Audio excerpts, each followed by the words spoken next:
Hi and hello everyone. Welcome back to Sprint UPSC. So we are discussing class 12 Tamil Nadu Bolts history. हम हैं chapter 2 में wherein which we are discussing the Britishers like the India under the East India Company Lord Cornwallis.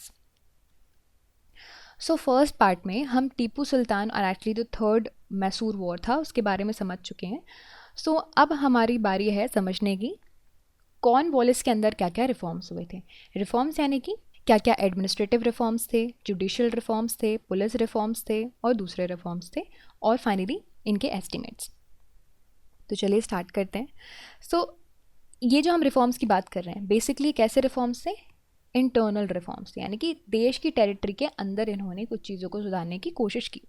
ठीक है, तो ये 3 head में हम समझेंगे. एडमिनिस्ट्रेटिव रिफॉर्म्स, रेवेन्यू रिफॉर्म्स या फिर आप परमानेंट सेटलमेंट के रिफॉर्म्स समझ बोल सकते हो इनको, और जुडिशियल रिफॉर्म्स या फिर अदर रिफॉर्म्स. ओके, तो देखिए पहले एडमिनिस्ट्रेटिव रिफॉर्म्स की बात करते हैं. सो तो सबसे अच्छा काम जो आप बोल सकते हो लॉर्ड कॉर्नवालिस के अंदर किया गया था, that was a purification of civil services. ठीक है, अब कैसे प्यूरिफिकेशन किया इन्होंने, जो आपके पब्लिक सर्वेंट्स हैं, सिविल सर्वेंट्स हैं,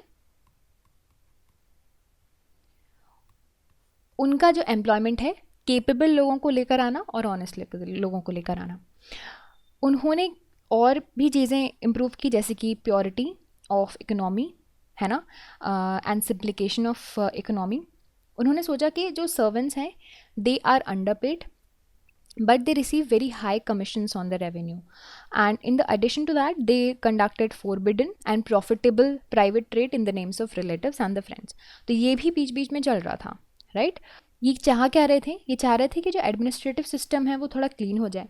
उसकी वजह से उन्होंने जो पूरा आपका जो छोटी छोटी सैलरीज था और अलाउंस था है ना, रिक्विजिट्स वगैरह थे बहुत सारे, उन सबको क्या कर दिया, वो जो सिस्टम है वो एबलिश कर दिया. उन्होंने बोला कि जो डायरेक्टर्स हैं कंपनी के वो पब्लिक सर्वेंट्स को अच्छी सैलरी दें, है ना, in order to they that they might free themselves from commercial and corrupting activities. तो पहले इनको यहाँ से अच्छी सैलरी दे दो सो दैट ये दूसरे मीन्स ना ढूंढें. फर्दर इन्होंने एक ही inaugurated the policy of making appointments mainly on the basis of merit, thereby laying the foundation of your Indian civil services. तो यहाँ से इन्होंने फाउंडेशन स्टोन रखा हमारे इंडियन सिविल सर्विसेज का, मेरिट के बेसिस पे अपॉइंटमेंट स्टार्ट किया. अब in order to cut down the extravagances, he abolished the number of surplus posts.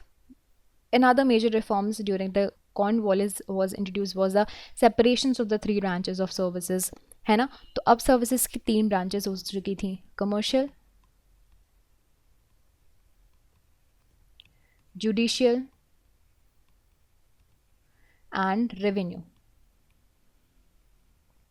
अब कलेक्टर्स का काम कलेक्टिंग करने का था, जुडिशियल पावर्स नहीं थी, है ना. तो इस तरह से इन्होंने चीज़ों को डिवाइड कर दिया.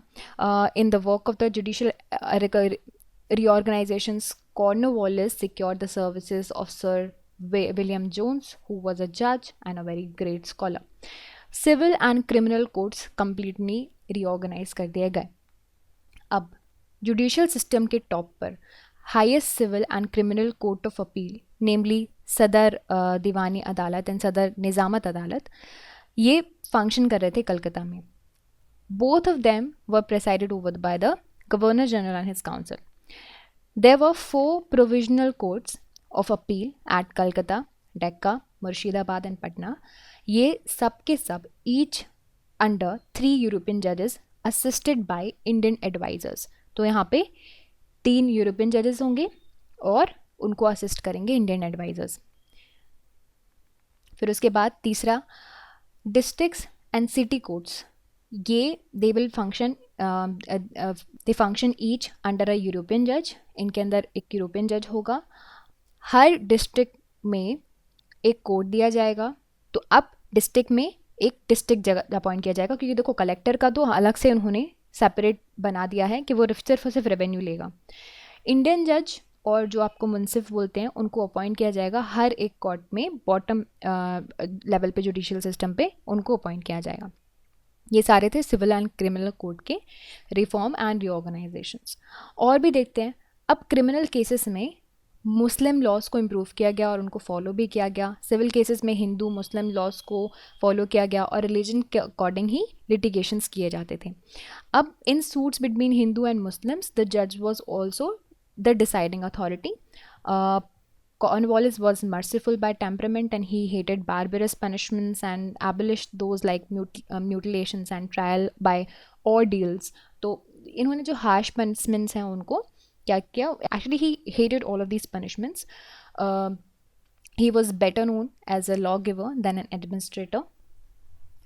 अलॉन्ग में दैन के इनके जो बहुत ही अच्छे कलीग्स थे, उनके साथ उन्होंने ही प्रिपेयर्ड अ कॉम्प्रिहेंसिव कोड जिसमें उन्होंने सारे फील्ड एडमिनिस्ट्रेशन के इंक्लूड कर लिए, judicial, police, commercial, physical.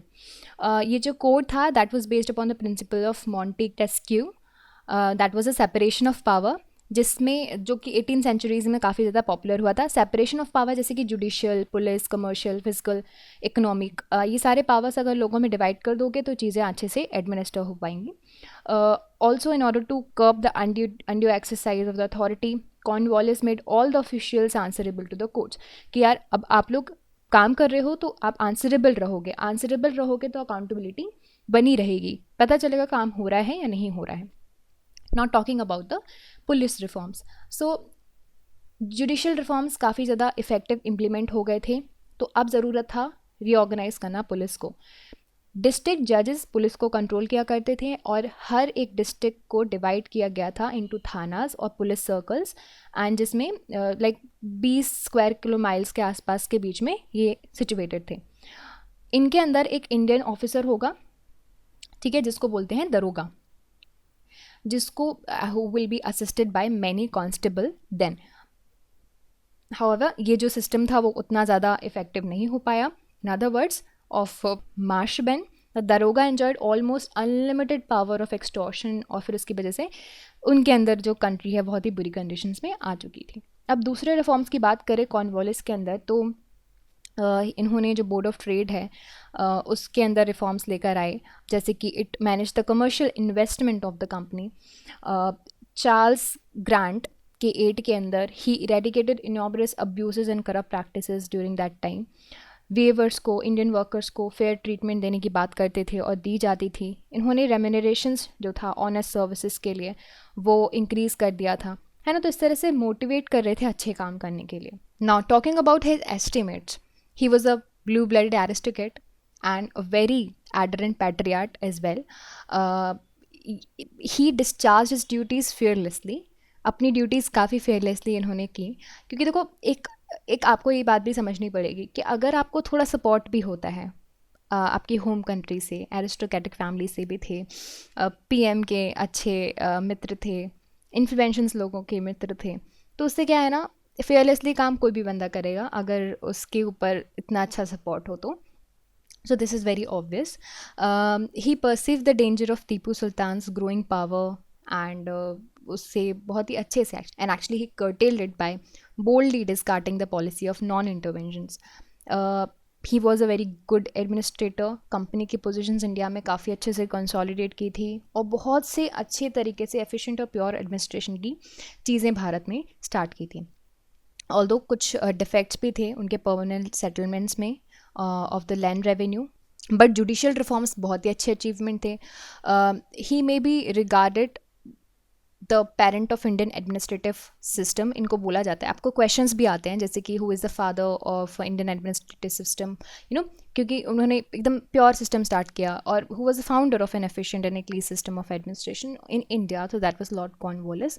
John Shore इनको सक्सीड किए as a governor general, and like his administration was uneventful. So this is it about the entire system and entire reforms of Lord Cornwallis. इनके administrative reforms हमने समझे, judicial reforms समझे, police reforms समझे, and दूसरे जो other reforms करवाए थे उन्होंने, हमने उसके बारे में समझा. We talked about the estimate of the Cornwallis in this particular session, and by this we are wrapping up the entire chapter as well about the Lord Cornwallis. इनके अंदर इतना ही था. अब हम जॉन शोर के बारे में आगे वाले आने वाले सेशंस में समझेंगे. So stay tuned for that.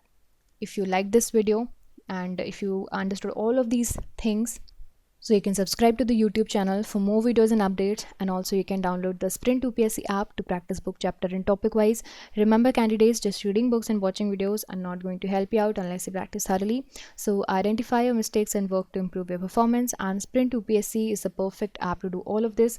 अगर आपको ये वीडियो पसंद आया हो तो हमारे YouTube चैनल को सब्सक्राइब कीजिए और वीडियोज़ एंड अपडेट्स के लिए साथ ही साथ डाउनलोड कीजिए Sprint 2PSC ऐप। यहाँ पर आप अपनी books chapter and topic wise practice कर सकते हैं।